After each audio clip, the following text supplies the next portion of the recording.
शोर मचाया तो जान जाया हो सकती है, इसलिए खामोशी के साथ जेवरात और कैश मेरे हवाले कर दो। देखो बेटा, मैं हार्ट का पेशेंट हूँ। मैं इसलिए आराम से बात कर रहा हूँ अंकल, वरना गाली और गोली दोनों ज़बानों में बात करना जानता हूँ मैं। कहाँ है कैश? बताओ ना। वो क्या कर रही है, जल्दी बता। कमरे में। चल चल कमरे में, चल चल कमरे में, चल चल चल चल चल।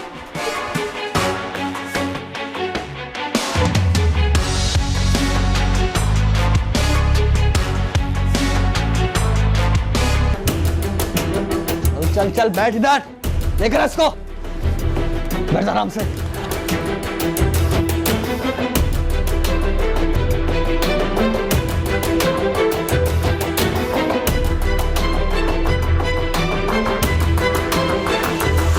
जेवर कहाँ है, जल्दी बता।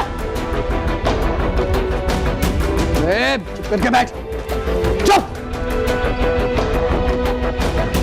जल्दी कर यार। चक्कर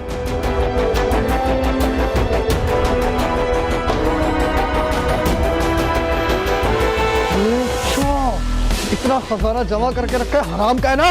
जल्दी कर यार, दाल से डाल दाल। चुप करके ठोक दूंगा। चल चल चल चल चल चल।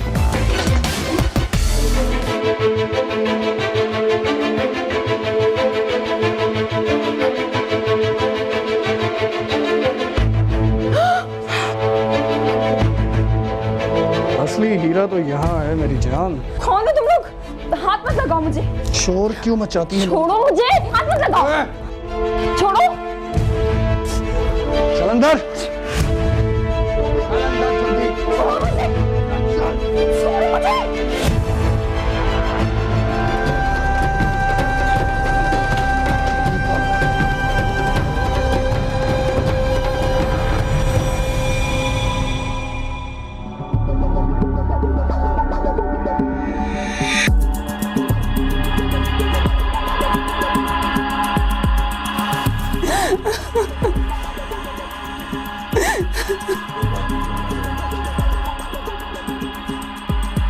ये बताओ, फरियाद कहाँ है? वो तो अपने कमरे में थी।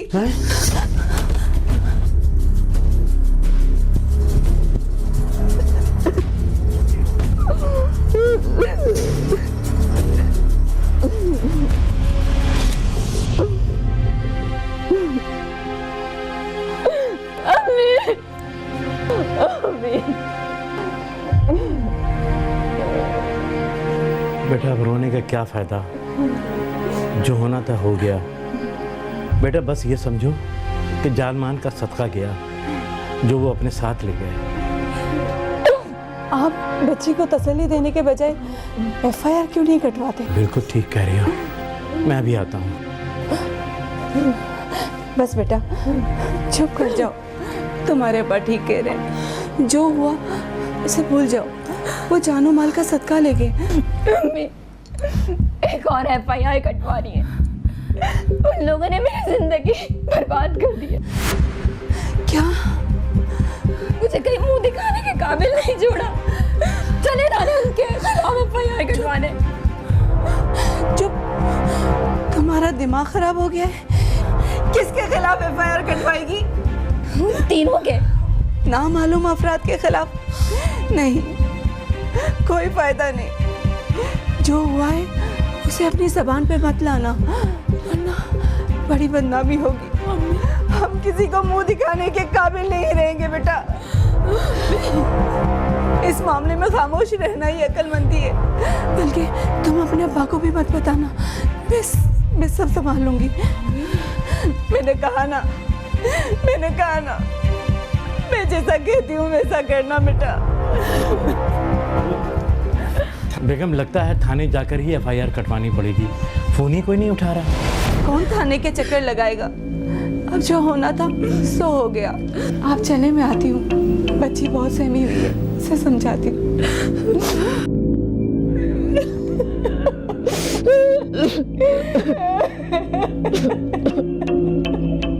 मेरा नाम फरियाल उस्मान है। उस्मान अहमद अब्बू का नाम है। अब्बू एक प्राइवेट इदारे में मैनेजर थे। मैं BSc ऑनर की तैयारी कर रही थी। किसी काम से कमरे से निकली तो एक डाकू गन लिए खड़ा था और अचानक 2 डाकू अम्मी अब्बू के कमरे से बरामद हुए। वारदात तो वो पहले ही कर चुके थे, फिर इन तीनों ने जो किया वो मैं अपने मुंह से अदा भी नहीं कर सकती। एक कुंवारी लड़की के लिए वो सब कुछ क़यामत से कम नहीं था। मेरे लिए जिंदगी अपनी मायने खो चुकी थी। मैं जिंदा नहीं रहना चाहती थी। मैंने आखिर अपनी जान लेने की कोशिश की।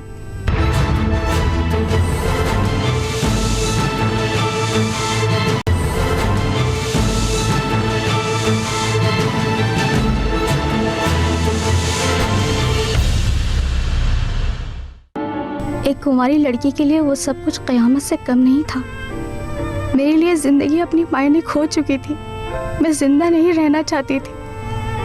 मैंने आखिर अपनी जान लेने की कोशिश की।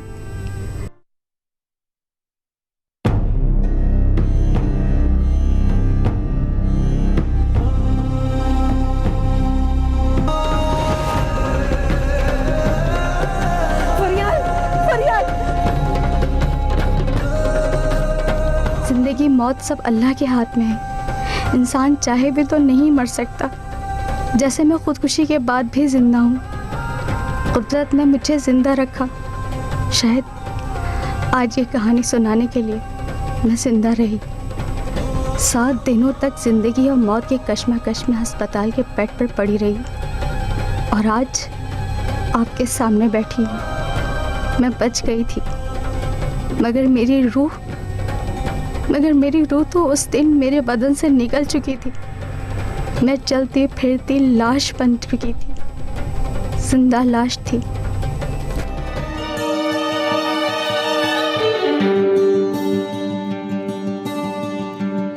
फरियाल,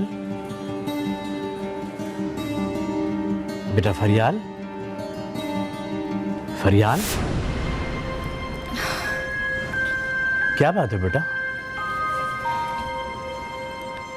कुछ नहीं। कुछ सोच रही थी क्या? नहीं। मैं जाऊं?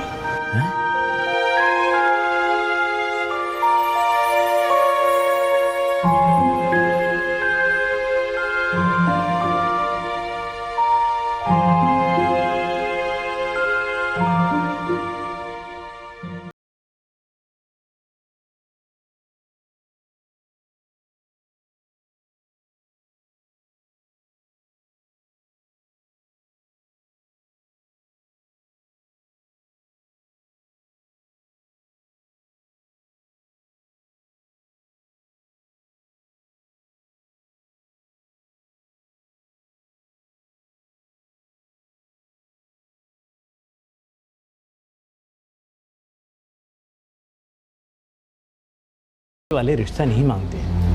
अरे उन्होंने पहले खुद आपसे कहा था। मेरा ख्याल है बेगम, फरियाल को किसी अच्छे साइकाट्रिस्ट को दिखा लेना चाहिए। क्या आप फरियाल को पागल समझते हैं? नहीं, मगर उस वारदात के बाद तुमने देखा नहीं है फरियाल अजीब किस्म की हरकतें कर रही है। आप नहीं समझ सकते। एक माँ ही अपनी बेटी के दुख को समझ सकती है।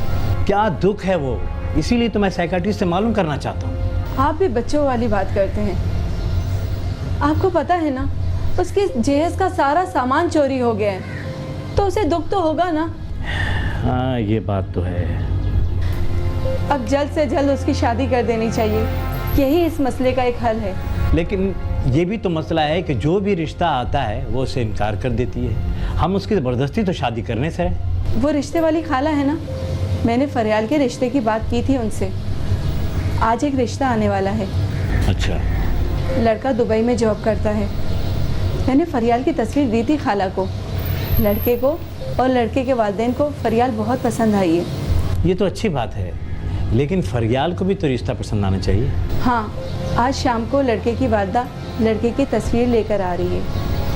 आप हाथ मुंह धो के फ्रेश हो जाएं, मैं आपके लिए चाय बनाती हूँ। ओके। हमारी बेटी फरियाल कहाँ है? वो कमरे में होगी।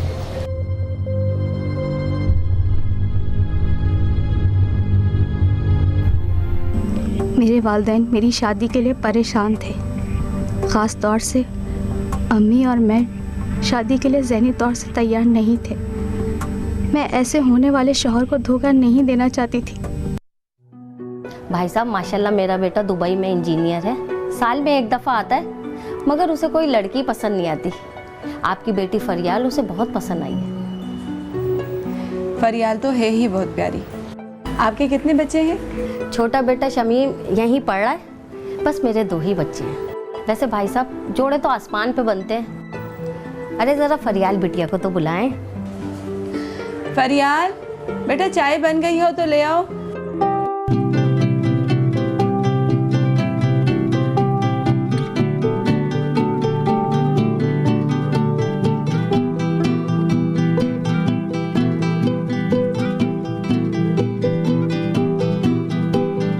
माशाल्लाह माशाल्लाह, बहुत ही खूबसूरत है आपकी बेटी तो। भाई मैं तो इसे ही अपनी बहू बनाऊंगी। बात पक्की समझे, जो मेरी पसंद वही मेरे बेटे की पसंद। अगर आपके पास आपके बेटे की कोई तस्वीर हो तो? जी जी, माशाल्लाह लाखों में एक है मेरा बच्चा, हीरा है हीरा। ये देखें।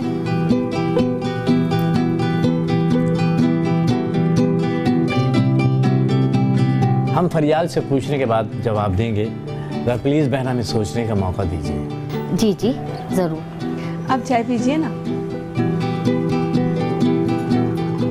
मैं अपने हवास में नहीं थी। कब मेहंदी की रस्म हो गई याद ही नहीं, कब बारात आई, कब निकाह हुआ ये भी याद नहीं, कब मैं मैके से रुखसत होके ससुराल आ गई।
कितना अजीब इत्तेफाक था।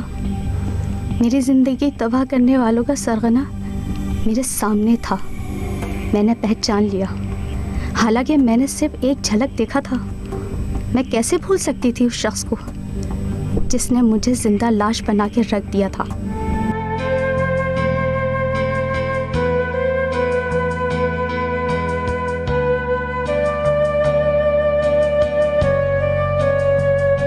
फरियाल, फरियाल,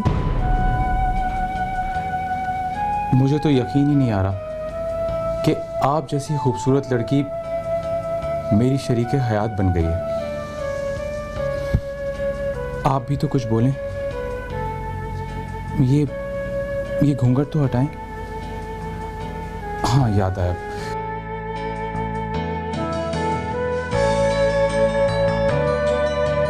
ये अंगूठी पहन।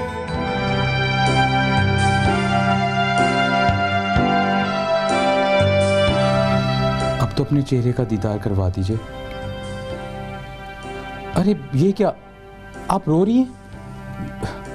क्या आपको आपके घर की याद आ रही है? क्या आपको आपके अम्मी अब्बू याद आ रहे हैं?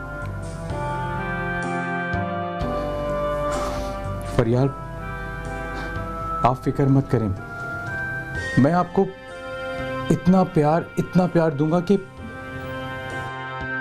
आप अपने सारे गम भूल जाएंगी। इस घर में आपको बहुत प्यार मिलेगा।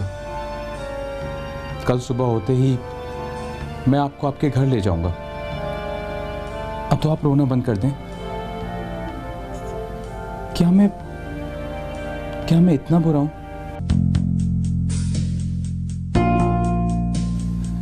शुक्र है, मैं तो समझा कि शायद आपको मेरा हेयर स्टाइल ही अच्छा नहीं लगता।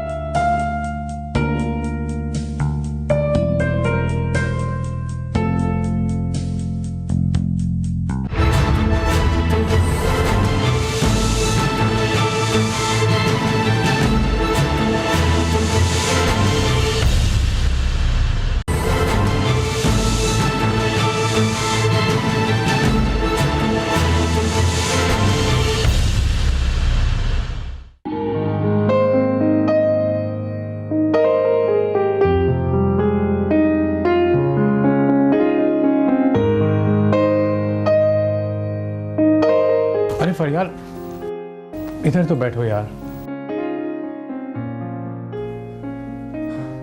2 महीने की छुट्टियां कहाँ चली गई पता ही नहीं चला। अब कल तो मैं जा रहा हूँ। जी हाँ। अरे जी हाँ के आगे भी कोई बात कर लें आप। मैं क्या बात करूँ? अच्छा मैं ही करता हूँ। देखें, मैं दुबई पहुँच के सबसे पहले आप ही को बुलाऊंगा। वहाँ से फिर हम हनीमून के लिए स्विट्जरलैंड जाएंगे। ठीक है। तुम्हें कोई खुशी नहीं हुई? मैं खुश हूँ, आप जैसा कह रहे हैं ठीक ही तो कह रहे हैं। अच्छा, ये जो शमीम है ना, ये बिगड़ा हुआ नवाब है। इसकी नाक में आपको नकील डालना पड़ेगी। अम्मा के हाथों से तो वो वैसे ही निकला हुआ। अरे आप कहाँ खो गई? आप समझ गई ना मैं क्या कह रहा हूँ? जी, शमीम के नाक में नकील डालनी है। शाबाश। बस आपा, मेरी तो किस्मत बहुत अच्छी है। इतनी साफ सुथरी सुग्गड़ बहू मिलना मुश्किल नहीं बल्कि नामुमकिन है। हाँ जी के अलावा तो कुछ कहती ही नहीं। दिल जीत लिया इसने तो मेरा। तुम्हारी तारीफें कर रही हूँ आपा से। हाँ आपा, यूं समझ लो अल्लाह मियाँ की गाय है मेरी बहू। अच्छा चलो, अल्लाह हाफिज। अम्मी, खाने में क्या बनाऊँ? अरे बिगड़े नवाब से पूछ लो किधर है। रात भर घर से गायब रहता है। कहाँ जाता है, क्या करता है, मेरी तो कुछ समझ में नहीं आता। जल्द पता चल जाएगा। शमीम, अरे ओ शमीम। जी अम्मी।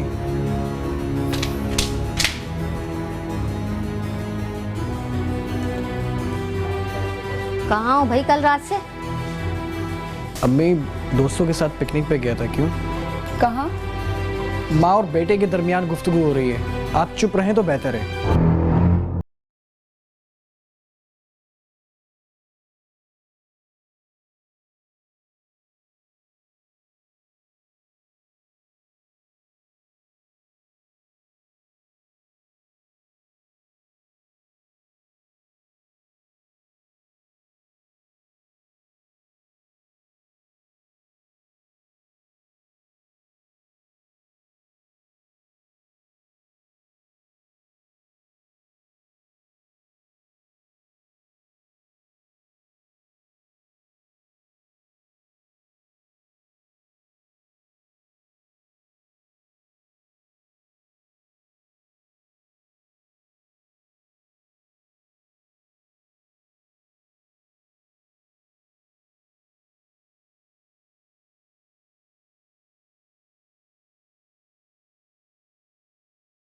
शर्मनाक धमकियां देता रहा, गाली गलौज पर भी आ गया। सच्ची बात तो यह है कि शमीम की इन्हीं बातों ने मुझे फैसला करने का हौसला दिया।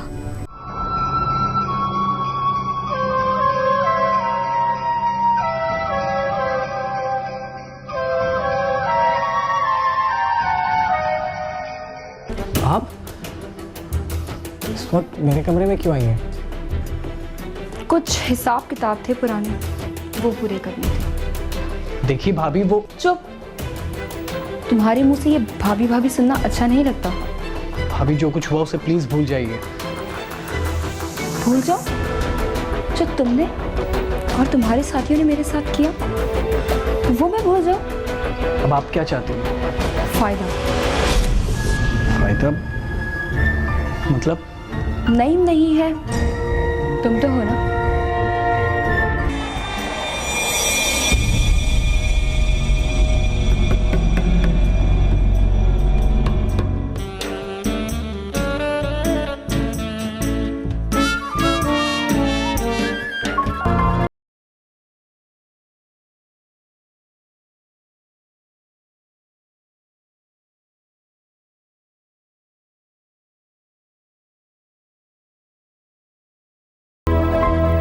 बड़ी मुश्किल से मैंने अम्मी को खाला के घर छोड़ने का प्लान बनाया। इंतजार है मुझे उस दिन का। अब से ठीक 2 घंटे बाद तो मेरी होगी। हम तुम होंगे, बादल होगा।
3 महीने लग गए शमीम को पटाने में। मुंह जोर घोड़े को लगाम लगाना बहुत मुश्किल काम होता है। अब घर और घर वाले सारे अफराद मेरी मुट्ठी में थे। मैंने जो प्लान बनाया था अब उस पर अमल करने का वक्त आ गया था। ये 3 महीने और इससे पहले 7 महीने मैं जिस अजाब से गुजरी थी, अब इस अजाब से निकलने का वक्त था। ठीक 2 घंटे के बाद शमीम मेरे कमरे में था।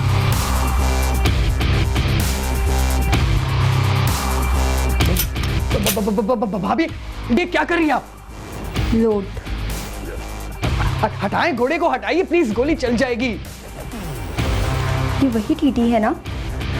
भाभी गन हटाइए प्लीज। रिकॉर्डिंग मैंने ऑन कर दी है, अब जैसा मैं कहती हूँ वैसा बोल।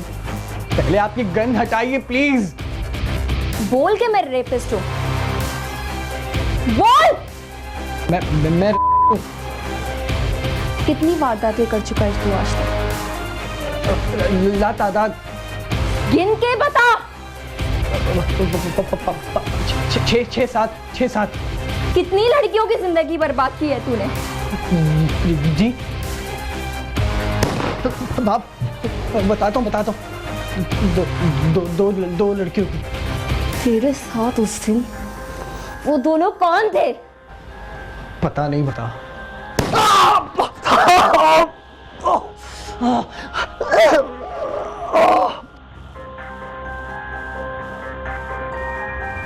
बताओ जल्दी, जल्दी बता। मेरे साथी, एक का नाम नवीद और दूसरे का नाम बशीर था।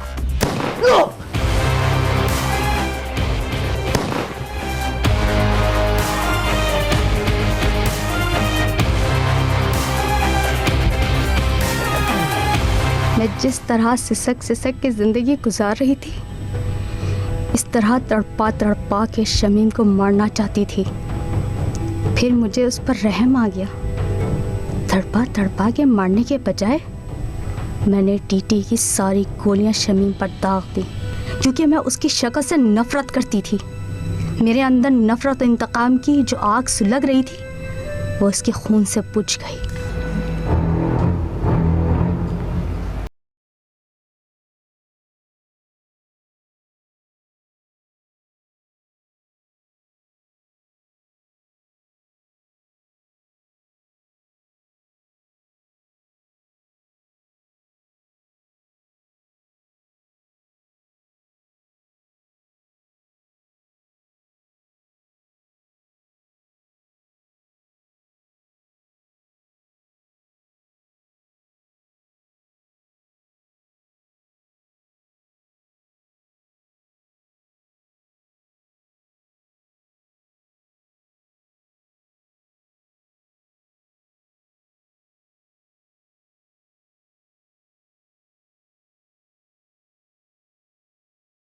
लिखवाया।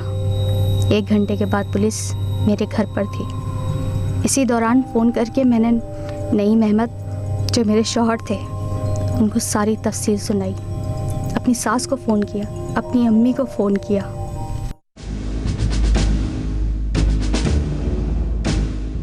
सर, सारी गोलियां चेहरे पर लगी। एक गोली टांग पर भी लगी है। तुम सारी फॉर्मेलिटी पूरी करो। Yes sir. मैं ज़रा मुलजिमा का बयान ले लूँ। मेरे साथ चलिए।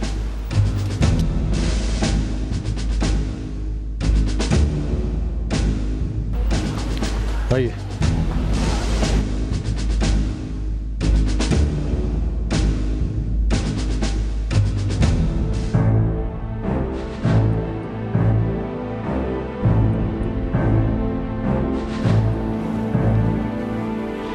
तो मर्डर तुमने किया है? जी। इतने भयानक कत्ल की वजह? वजह इसमें रिकॉर्ड है।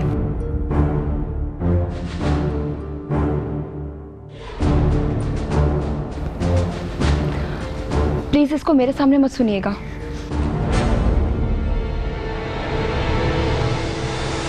इसे गिरफ्तार करो। चल बीबी, हम तुझे ही लेने आए।